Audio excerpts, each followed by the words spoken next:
Hi everyone, it's Jackie from the Marengo-Union Library here to celebrate Crazy Sock Day. Are you ready? Have you ever wondered what you do with mismatched socks?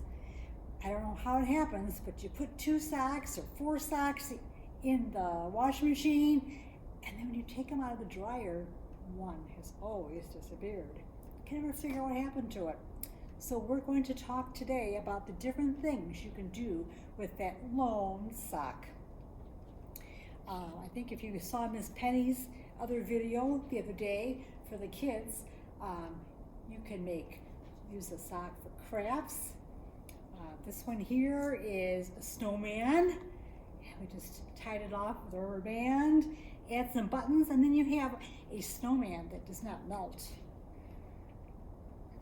Put it down there. Okay, you can take a couple socks and weave them together or braid them together, and you have a cool dog toy. Yeah, I know my dog loves to play tug of war. And here we took an old sock. Let me show you how that is. See, it's just an old sock. Okay, we put little armholes in here, and I now have a snazzy sweater for my monkey. Pretty cool, huh? All right.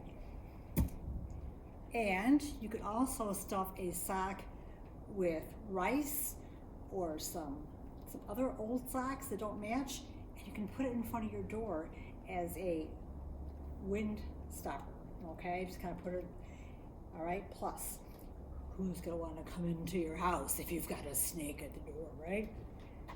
And of course, one of Miss Saunders' favorites is you can take a sock and you can make a puppet.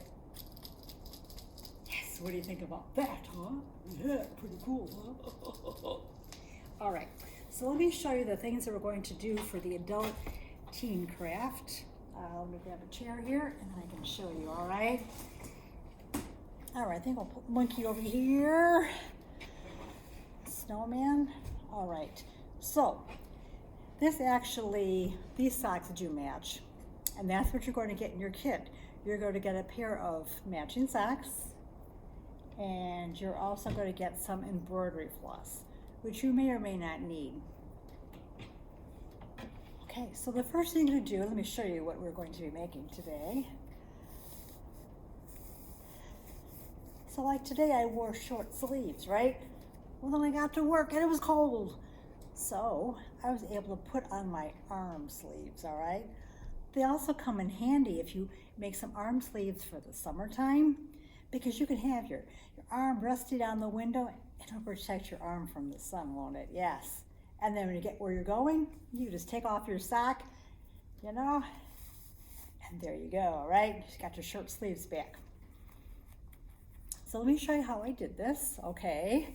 I took a sock, and first thing I'm gonna do is gonna put my hand in there, and I wanna measure where my thumb's gonna be, okay? Your thumb is gonna be where the heel is.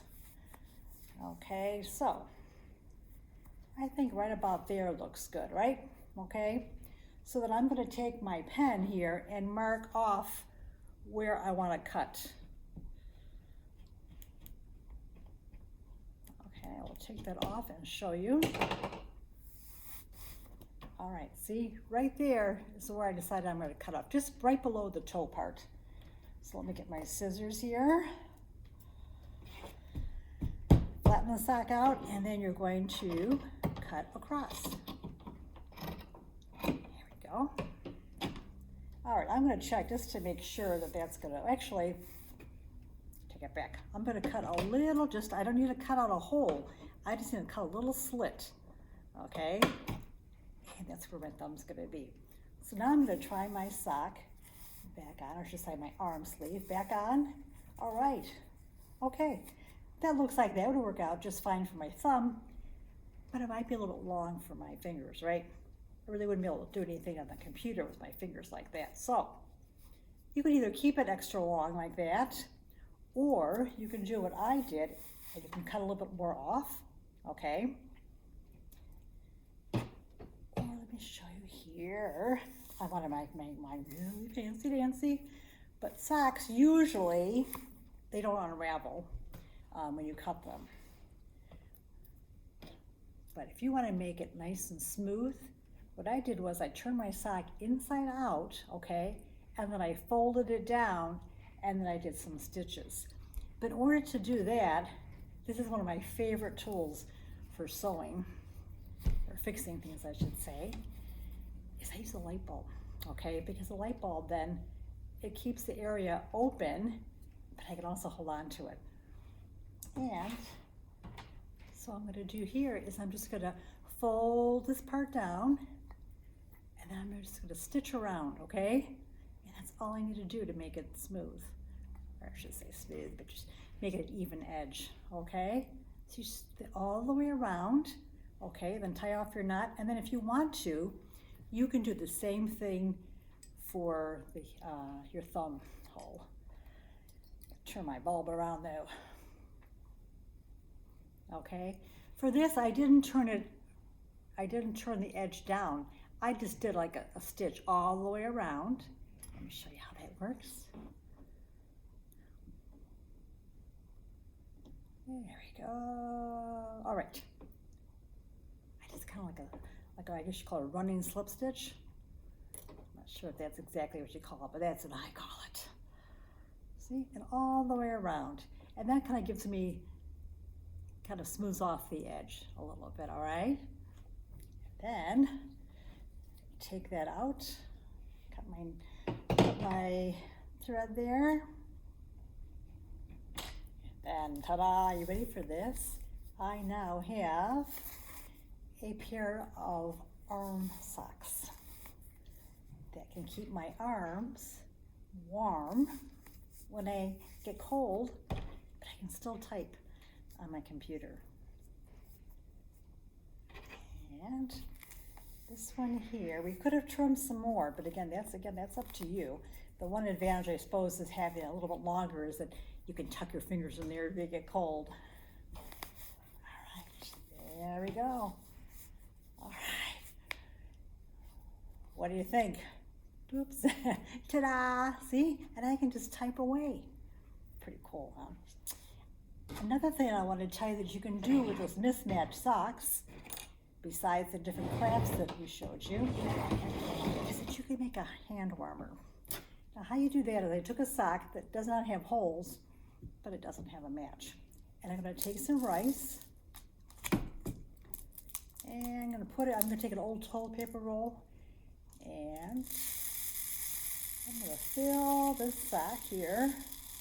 Use a toilet paper roll to keep so the rice goes down.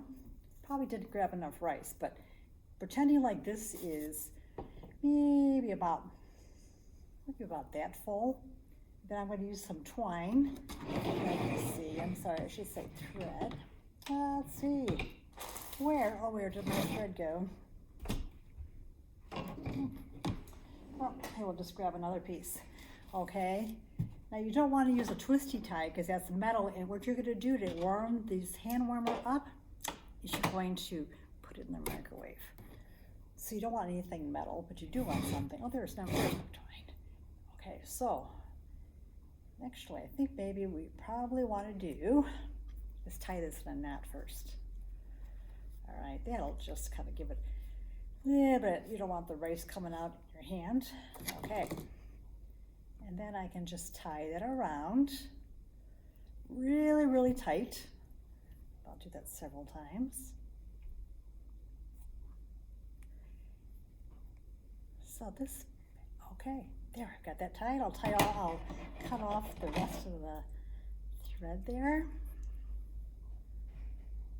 See, this would be nice like in the evenings if I need to do some sewing or something. I can just put these hand warmers on. Okay, then I'm going to heat this up in the microwave until it gets nice and warm, and then I can tuck it into my pocket, and then I can keep my hands in my pocket, and my hands will stay warm for a little bit longer with my handy dandy socky hand warmer. Okay, and also maybe you could also heat it up too. Maybe if you have like a toothache or something, you could heat it up in the microwave and then just,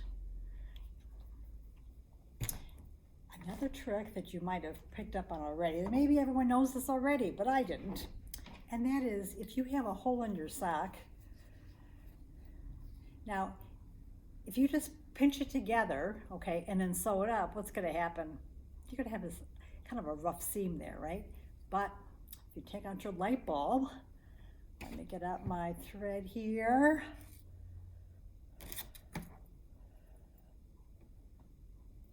And there we go.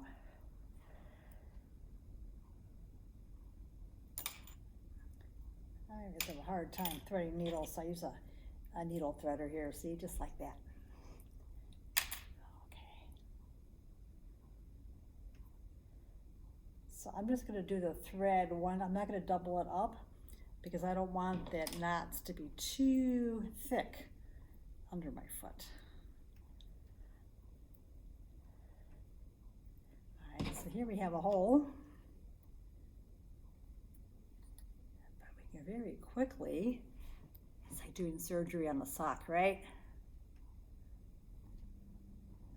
Now you're probably wondering, why would I want to fix socks? Because you can just go buy another pair. But what if your lucky socks, like these here? These are my green socks, and they're my favorite socks. And the other sock is perfectly fine, but this one here got a little snag in it. And so I'm gonna fix that up because I want my socks to match. And I really, really like this green pair. All right, see? You can hardly see it, can you? And the best part about it is you can hardly feel it either. All right, again, a handy dandy light bulb. There you go. All right, take the light bulb out, and I've got a sock that's as good as new, right? Almost. One more thing, a little trick I want to show you or tell you about for old socks is if you have an old sock, oops, let me grab one here. Usually the sports socks I think work the best. And what you do is you fill it with cat litter. Now you have to use a special kind of cat litter. It's the I'm sorry, let me just look at my directions again. I think it's the clumping kind of socks. I'll put the correct one in the description of the video. But you fill that with cat litter, clean cat litter that is. And then you fill it up with cat litter, and then you can get what are those zip ties, those plastic zip ties, or you can even just tie it in a knot. And then you do with that cat litter sock, you put it on the windshield of your car. And what that's gonna do is that it's gonna hopefully help prevent your windshield from fogging up, all right? So, I think I've showed you some fun, cool things you can do with mismatched socks, hand warmers, right? And then arm warmers, puppets, and you could even decorate a can with an old sock. So there's lots of cool things you can do with those mismatched socks. And you can always use the socks for cleaning, right? Just use that old sock to wash the sink and then you could throw it away. And not feel bad about it, right? Yes, you've already gotten 2 uses out of that sock, right? You wore it until the other sock became missing, and then you were able to use it to clean. So, and my favorite thing to do with socks is this is a great headband. What do you think, huh? What do you think, huh? Lots of different things you can do with socks. All right, thank you so much for joining me. We'll see you again soon at the library. Bye.